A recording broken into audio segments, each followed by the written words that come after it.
Shalom, selamat pagi Bapak Ibu dan Saudara yang dikasihi oleh Tuhan Yesus. Renungan kita pagi hari ini diambil dari kitab Galatia pasal 6 ayat 1 sampai dengan 18 dengan tema melakukan hukum Kristus. Dalam Galatia pasal 6 ayat 2 dikatakan, "Bertolong-tolonglah menanggung bebanmu, demikianlah kamu memenuhi hukum Kristus." Apakah hukum Kristus itu? Apakah sama dengan hukum Taurat? Hukum Kristus merangkum seluruh hukum Taurat dengan kalimat, "Kasihilah Tuhan Allahmu dengan segenap hatimu, dan dengan segenap jiwamu, dan dengan segenap akal budimu." Dan hukum yang kedua yang sama dengan itu ialah, "Kasihilah sesamamu manusia seperti dirimu sendiri." Pada kedua hukum inilah tergantung seluruh hukum Taurat dan kitab para nabi.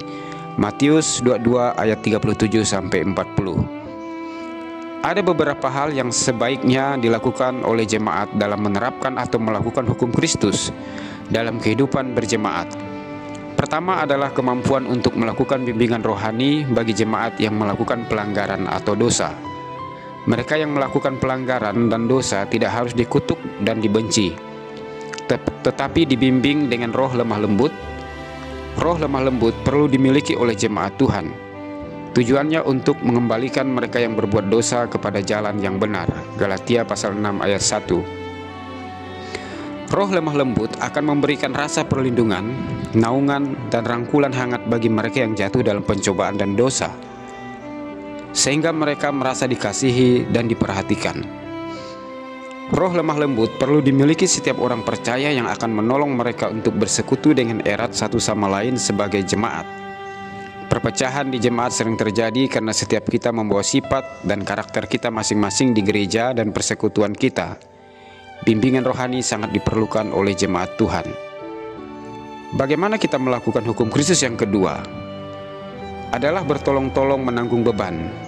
Pepatah mengatakan berat sama dipikul, ringan sama dijinjing. Berlaku bagi kehidupan berjemaat. Paulus di sini menginginkan praktek hidup rohani jemaat Galatia dibuktikan dengan kerelaan untuk saling menolong dan saling membantu. Tujuannya bukan untuk menghilangkan beban, tetapi untuk meringankan beban bersama. Karena setiap orang memiliki beban kehidupan sendiri, sebab tiap-tiap orang akan memikul tanggungannya sendiri. Galatia 6 ayat 5. Beban-beban kehidupan yang kita pikul dapat berupa persoalan-persoalan kehidupan. Misalnya masalah kesehatan, keuangan, keluarga, tekanan-tekanan batin, stres, depresi, dan konflik, serta ujian iman karena nama Yesus. Beban-beban kehidupan ini bisa menjadi tekanan apabila tidak ditangani dengan baik secara rohani, dengan mengandalkan kekuatan dan pertolongan Tuhan.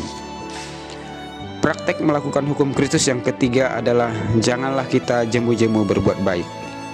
Lakukanlah yang baik, bahkan yang terbaik jika masih ada kesempatan. Apa yang kita taburkan itu juga yang akan kita tuai. Jika kita menaburkan kebaikan, kita akan menuai kebaikan. Jika kita menaburkan dosa, kita akan menuai hukuman atas dosa itu. Sebagai jemaat Tuhan, kita harus melakukan apa yang baik, yang berkenan di mata Tuhan. Karena orang tidak akan melihat seberapa besar iman kita, seberapa rohaninya kita. Orang akan melihat praktek hidup yang baik dalam diri kita yang menjadi buah iman dan buah kehidupan rohani kita. Saudara yang dikasihi Tuhan Yesus, marilah kita menjalankan kehidupan rohani kita dengan melakukan hukum Kristus. Mengasihi Tuhan dan sesama dengan segenap hati, dan mempraktekkan kasih itu dalam kehidupan berjemaat, sehingga menghasilkan jemaat yang tangguh dan kuat menanggung beban-beban kehidupan yang menghimpit kita. Tuhan Yesus memberkati. Amin.